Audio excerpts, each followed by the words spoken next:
Now from WATN, it's Local 24 This Week with Richard Ransom.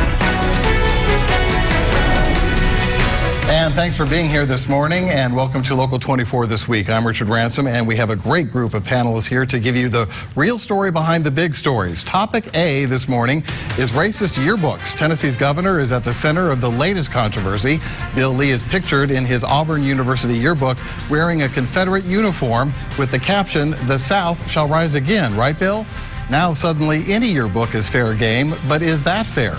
Also this morning, city in conflict. The city-owned utility found itself at odds with the city council that has to approve its rate increases, while the city's parks partnership found itself at odds with the city's biggest festival. And open or closed, for decades, Tennesseans could vote in any political primary they wanted, but there's a move by Republicans now to change that. Should only people registered with a particular party be able to vote in that party's primary? It's a perfect topic for this kind of show. I'd like to introduce my panel, though, first. Ryan Poe is a columnist with the Commercial Appeal. He writes the 901 every morning, does a great job with that. Calvin Anderson is with Clear Strategies Group and has a lot to say about Democratic politics, involved in, most recently, in the Carl Dean campaign for governor. And Lee Mills is chairman of the Shelby County Republican Party. So we'll start with the controversy over the yearbooks, guys. Most recently, Bill Lee, but there have been others, too. Mr. Reeves, Tate Reeves in Mississippi, the lieutenant governor there, who's running for the Republican nomination in his state. By and large, there's been a massive effort to go through yearbooks lately, and USA Today Network, of which the Commercial Appeal is affiliated, did a lot of digging and is the one that started to turn up this evidence about Bill Lee's collegiate career and references to the Old South and what have you. I'm going to let you start this, Ryan. Based on what you found, it's not just Bill Lee, but you also found some interesting things involving University of Memphis and Christian Brothers University. So talk about it a little bit and what's the motivation behind it.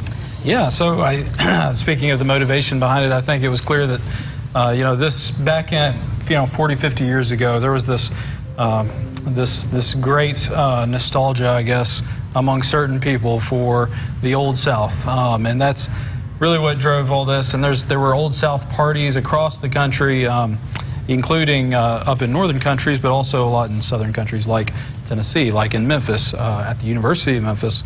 Back when it was Memphis State, there was a fraternity that would have these parties.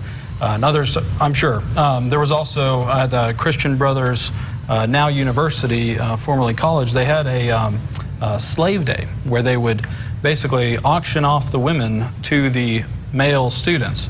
So it was pretty egregious kind of activity, but also pretty commonplace is what our investigation found.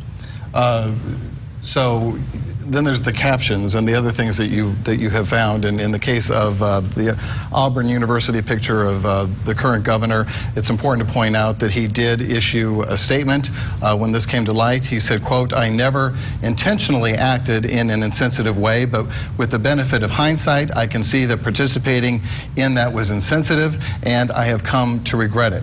So Corey Strong, the head of the Democratic Party here in Shelby County, and others, including our own Otis Sanford, so they don't feel like that's enough, that the governor made a big deal when he was elected, saying he represents all the constituents and he should be a little more forthcoming about why he thinks he regrets it and why he thinks perhaps it was insensitive. Calvin, what are your thoughts on how the governor has handled this so far? Well, one, you would have to give him at least credit for acknowledging it and for making a apology. According to some, that wouldn't go far enough, but at least he acknowledged it and at least made an apology. As you look at that whole spectrum, as Ryan just pointed out, these things were happening on campuses with 19, 20-year-olds. There were a number of adults who should have been supervising or offering more guidance there that wasn't. And let's hope that that's an example that served to present day, that says it's for adults to speak up on things that are occurring now, and it's also for Governor Lee and for others to make the acknowledgement of what was wrong with actions then, and more importantly, what they're going to do now with the recognition that that was a period that was filled with a lot of hurtful activities. And that's what struck me is just how frequently these kinds of parties and these kinds of things happened. Dressing in blackface, which is important to note, was not the case with Governor Lee, but nonetheless, it was kind of a part of the culture. And it's interesting on social media, a lot of folks are posting, well, you know, let it go. That was just more symptomatic of the times, and we're making too big a deal of it. Your thoughts on that? Well, if you have someone who were doing things in that particular point in time, what are they doing now? Where have they matured? What are they advocating as a guidance to others? It's what are the actions you're taking now? And whether it was, you know, Governor Lee, Sidney Hyde-Smith in Mississippi, or Ralph Northern in Virginia, the measure becomes what are you doing now as it correlates with what you did in the past. The past may have been youthful activity, but what have you done since that youthful activity? To that point, Lee, a lot of us did things when we were 18 or 19 we're not necessarily proud of. What do you think about this controversy over the books? Calvin hit the nail on the head. We've all done things that are silly, we consider stupid, but you look at the legal standard of a preponderance of the evidence, right? I look at something that somebody did in the past, and then I look at all the things that they've done since that time, and then I say, I form my verdict on that. Bill Lee has been an outstanding citizen. He's a Christian. He's atoned for his sins. He has gotten into the prisons. He's worked with prisoners. He's tried prison reform. This is a man who has done nothing wrong. Compared to Ralph Northern, who wore a black face, and his excuse was, I know that wasn't me in a black face because I remember the other times I was in a black face. This is a non-story. People do things in the past that they're sorry and regretful for, and I think Governor Lee is just caught up as a youthful indiscretion. Ryan, why don't you talk about this? Is it a non-story? I do think it is a story. I think especially if you are an African-American, you know, that should be concerning to you. That, like Lee said, that those people are brought face to face with what happened and made to acknowledge whether they thought it was right or wrong, especially now. It may have been youthful activity, but that doesn't mean that, you know, it should go unnoticed, ignored. I do think there has to be some avenue for forgiveness for those people, though I do think that if they have demonstrated, like both Calvin and Lee were saying, you know, that they're truly sorry, I think there has to be a way that they can be, you know, forgiven for that. So, yeah. So it's more of a measure of what they've done since, which we've, I think we all agree on that. Moving forward, though, do you feel like apologies are, you know, that somebody has to apologize in order to move forward? Is that prerequisite, I guess, for when these things keep popping up, and we have to expect they will keep popping up here? Yeah, if you truly believe that there's something that you did at a certain point in time that was insensitive or just plain wrong, why would you not apologize? Is it a measure, too, of perhaps the progress we've made and looking at it from a more optimistic side, that maybe that was standard fare on college campuses back in the 80s, but now that's not accepted? In the case of the Kappa Alpha fraternity, of which Governor Lee was a member, they have banned use of you know, wearing the uniforms and any references to the Old South. Do we think that's a good thing? I made a point in my column. I mean, I think it's a testament to the success of the civil rights movement that we went from these, you know, blackface and all these kind of different things being commonplace to now they are almost universally, at least publicly, condemned. So I think it's a huge change just in the span of a lifetime, which I think is really a testament to that. And like all change, it has to be maintained. And so vigilance, you know, is called for. Lee, I'll let you have the final word. Again, we were living in a different time. The #1 show on TV in 1981 was Dallas. The #2 show was Dukes of Hazzard, where they had a Confederate flag on a car flying through the air every week. It was a different time. We've matured and we've moved on, I hope. And he is sorry for it, I'm sure, and we'll move on. All right, when we come back on Local 24 this week, we're going to talk about a city in conflict. 2 specific stories this week that got a lot of attention. We'll be right back.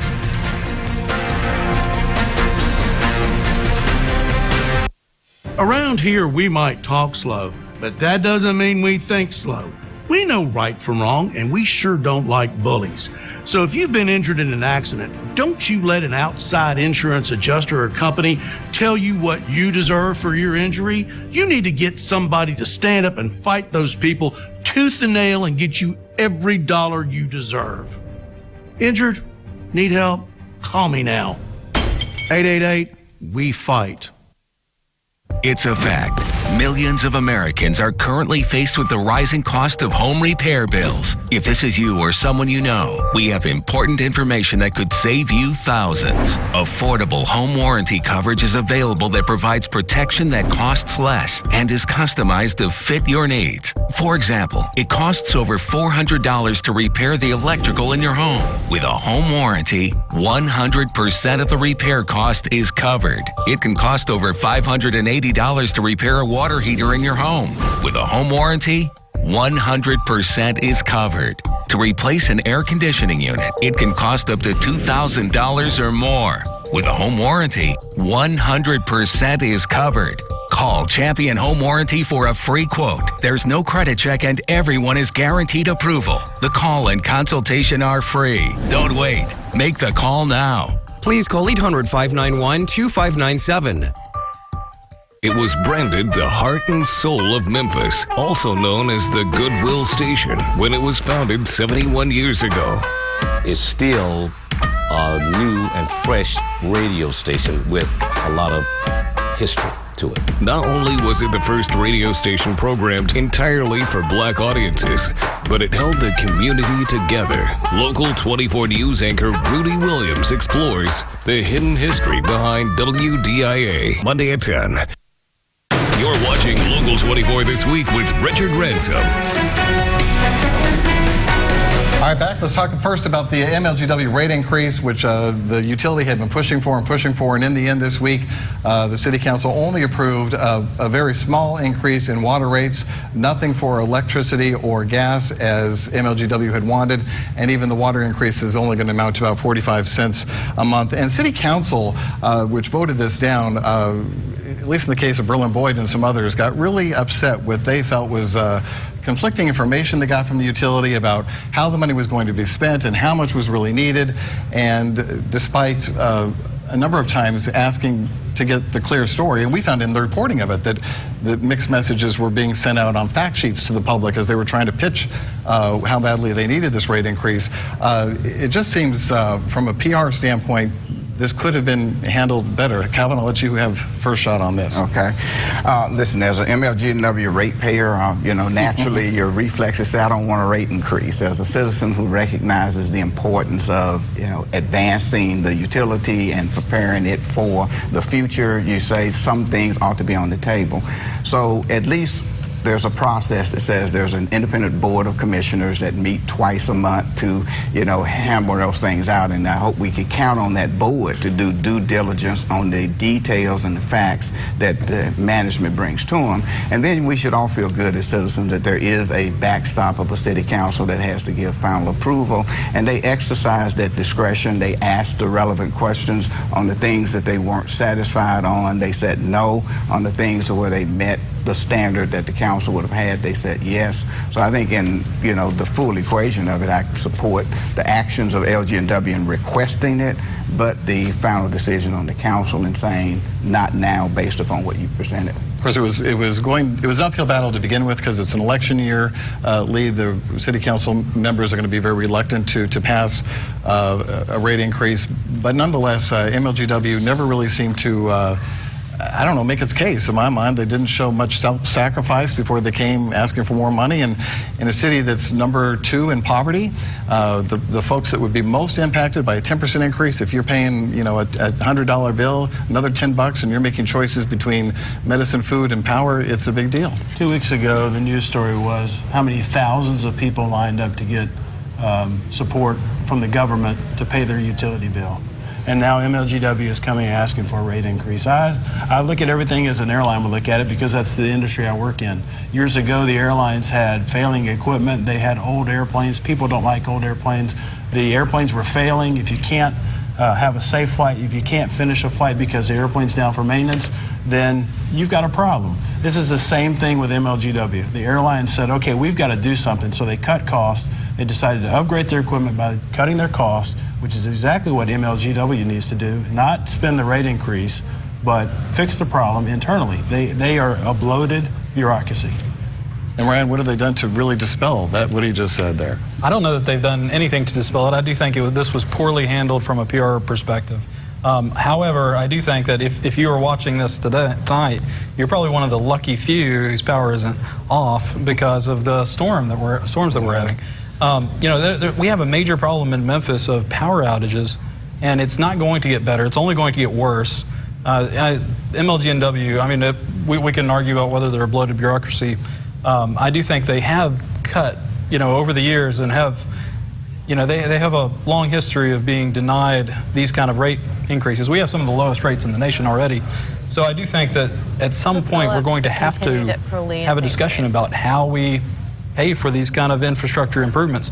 And I will make one more point is that there are all kinds of MLG&W sponsored utility assistance programs. So it's not like people are going to have to be, out on the street if, because of a rate increase or anything like that.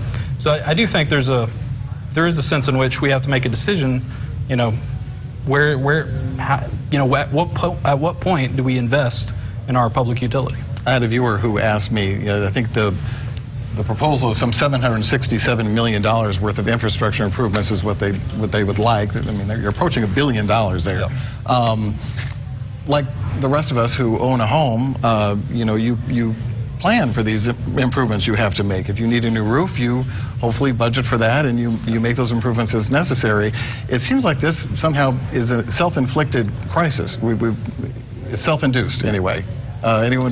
Well, I don't know, the details. I don't know if this is something that the new CEO is beginning as part of a long-range plan or whether this is picking up the ball on the 20-yard line and advancing it further. But to Ryan's point, I do think it is relevant that there is a focus and an emphasis being put on what do you do to build a utility for the future that citizens are going to need, on power outage as well as on capacity handling as hopefully you're growing upward instead of outward. And the other thing that's come out with this is that the possibility, anyway, that maybe MLG&W needs to re-examine its long-term relationship with TVA. It is TVA's #1 customer. That TVA has been our sole provider of. We have a problem there. Sole provider of electricity year after year, decade after decade, and there might be other options that would save hundreds of millions of dollars. Lee? Well, that's where you got to start. You can start internally. You can start to look at TVA, the relationship with that. What did they say, $200 million a year or something like that? That is a huge chunk of money. They've got to do something instead of sending it to the people of Memphis and Shelby County to pay more and more and more. We've got to do something to cut costs first. Then we can talk about a rate increase. Once you show me you're going to do something, you got to have a plan, like you said. If you have a plan and I can see that you're working towards that plan, I might agree with a rate increase. And I do think that not having a plan, I don't think MLG&W has had a plan so far, and I think that is what's really hurting them at council right now. I think you're right. All right, we're going to move things to a more partisan nature when we come back. Efforts to tell you when you can vote in a party primary. We'll be right back. The skills you can develop as a soldier in the Army National Guard can give you an edge in the high-tech job market of tomorrow. The Guard offers paid training to take advantage of your interests in science, technology, engineering, and mathematics. Learn about all the STEM career opportunities at nationalguard.com. Here's some NST Straight Talk. At Nahon, Saharovich & Trotz, we're always thinking about how to get you paid for your car or truck wreck. In fact, we often try to find videos to help prove your case. Call Team NST at 683-7000. Do you have any idea how your mattress affects your body and how well you sleep? Is it too hard or too soft, causing you to wake up with sore shoulders, back, or hips? Are you uncomfortable because you're too hot or too cold? Now you can get the total body support you need and the better sleep you want with the new MyPillow mattress topper.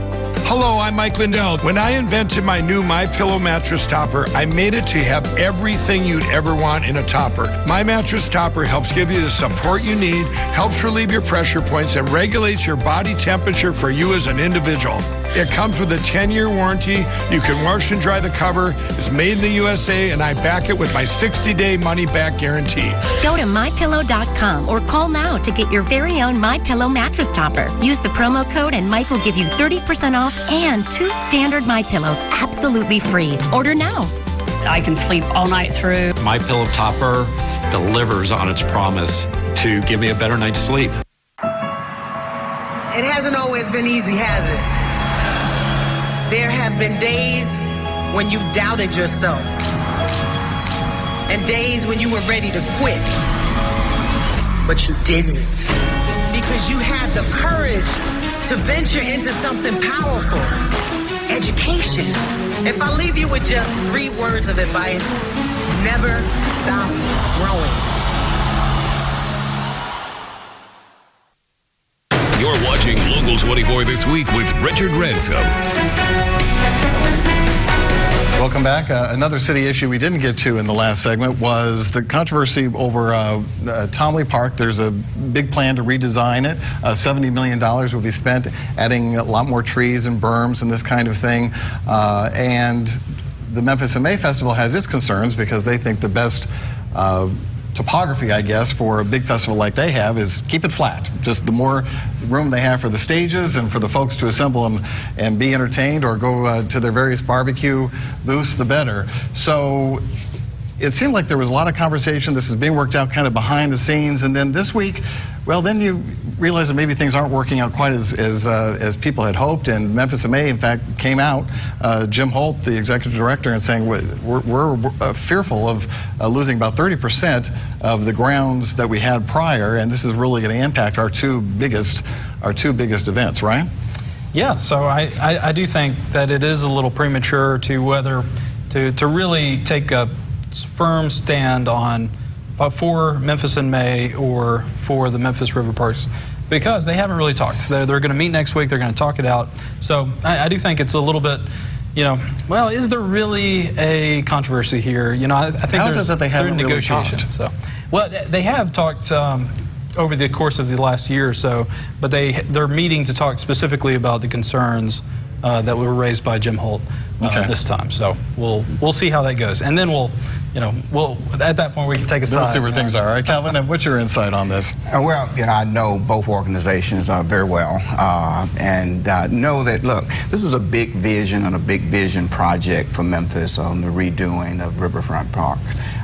As such, you want robust civic engagement and dialogue around it for all people that will be users in the park. Certainly Memphis in May is the biggest festival there, but also from a WLOK and their Stone Soul Picnic, and from every citizen that utilizes the park, on a regular basis. And so somewhere in that robust dialogue, you expect a few differences of opinion, but you expect to have all parties come together in the end before a final plan is drawn up.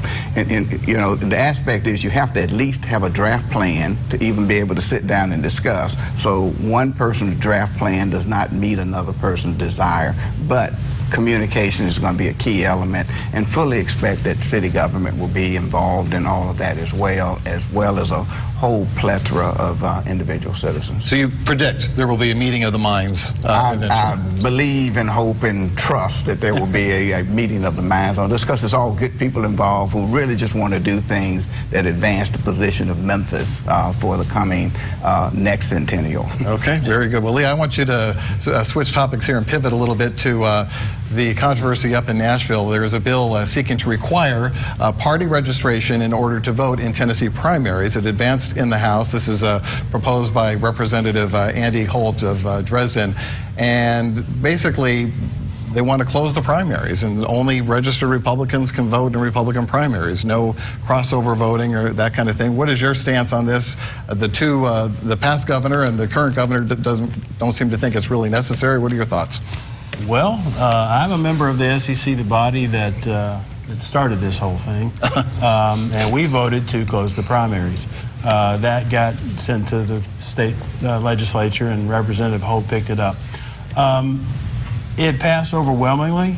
Several years ago, the Democrats tried to do this, and it failed in the legislature. I don't know how it's going to pass there, but I am generally in support of it. I did vote for it. By the time it got to my vote, it didn't matter. It was already passed. But I look at it this way. Would you want somebody from Arlington electing somebody from Memphis, going into Memphis and electing somebody in Memphis? The people that live in Arlington, where I live, they don't know anything about Memphis. Why would we allow a Republican to vote in a Democrat primary? Why would we allow a Democrat to vote in a Republican primary? So, well, as an independent, let me offer something for you on that, because most states do have open primaries, and you know, I honestly don't know from contest to contest. I have Republican candidates who I like, and I have Democratic candidates I like, and it kind of depends on the issues and the races, and I like having that flexibility, but now you're not going to let me vote. No, you're not going to pick our candidate, but you are going to be able to vote in the general election for whichever candidate you want. We just don't want an independent picking a Republican. We don't want a Democrat picking a Republican, and I don't think the Democrats want a Republican picking a Democrat. But when it gets to the general election, you can vote for whoever you want to. It's just the primary. Okay, this is just the primary. We're running out of time. Calvin, let me disagree with you. You actually have closed primaries right now. You have to declare that you're going to vote in the Democratic primary or vote in the Republican primary. You can't do both. So if someone chooses to vote for Ryan because he's running for office that given year as a state rep in Arlington, well, if you live in Arlington and you are a Democrat or Republican, and you want to vote for Ryan, you're able to vote for Ryan in Tennessee because it is a standpoint. You just declare, I'm going to vote in that primary. So closing it off would mean that you come up with an artificial barrier that says, how long have you been a Republican? Could you have declared yesterday, or must you have declared a year ago, 5 years ago, 10 years ago? Then you get into disenfranchising individual citizens. And I served 12 years on the state election commission, and I think that's one of the things, having observed elections in all 95 counties, you don't want to get into disenfranchisement of voters. Yeah, that word always comes up. There's no real disenfranchisement there. Okay, well, we'll have to continue this conversation more. At least the bill has long ways to go before it finishes getting voted on. We'll be right back. If you get really bad headaches that cause throbbing, sensitivity to light, or even nausea, you may be dealing with migraines. Many new options are being researched to help prevent these types of headaches. Call Dr. Laura McGill at CNS Healthcare to see if one of the new options available are right for you. Someone is available now to take your call and schedule an appointment right away. As always, our services are completely free. Call 901-843-1045 before the next headache strikes. Hi, Kathy Mitchell here with my new red copper cookware. The revolutionary pan made with non-stick ceramic and super strong copper. Guaranteed to stay scratch-free forever. It's lightweight yet super strong, so it won't scratch, peel, or chip into your food. Red copper is a baking pan with a handle that goes into the oven up to 500 degrees. And everything slides right out. Cook my healthy, crispy chicken fingers with little or no fat or oil. Chop steak and onion for a melty Philly cheesesteak. Absolutely no sticking. Or whisk eggs without a mixing bowl. Truly a time saver. Call now and receive my 10-inch red copper pan for just $19.99. Plus, get my recipe book free. Call now and you can double the offer and receive a second set. Plus, our new Forever Sharp copper knife. Just pay a separate fee. Razor sharp and food slides right off. An incredible value. Call now. Call 1-800-576-0390 to get your special offer, Red Copper Pan. Call now or go to redcopperpan.com. So call 1-800-576-0390. Call now. It was branded the heart and soul of Memphis, also known as the Goodwill Station, when it was founded 71 years ago. It's still a new and fresh radio station with a lot of history to it. Not only was it the first radio station programmed entirely for black audiences, but it held the community together. Local 24 News anchor Rudy Williams explores the hidden history behind WDIA, Monday at 10. And that's going to do it for Local 24 this week. Thanks so much for being here. If you'd like to comment, the email is rransom@localmemphis.com, rransom@localmemphis.com. My thanks to my panel for being here today, and my thanks to you as well. We'll see you next week.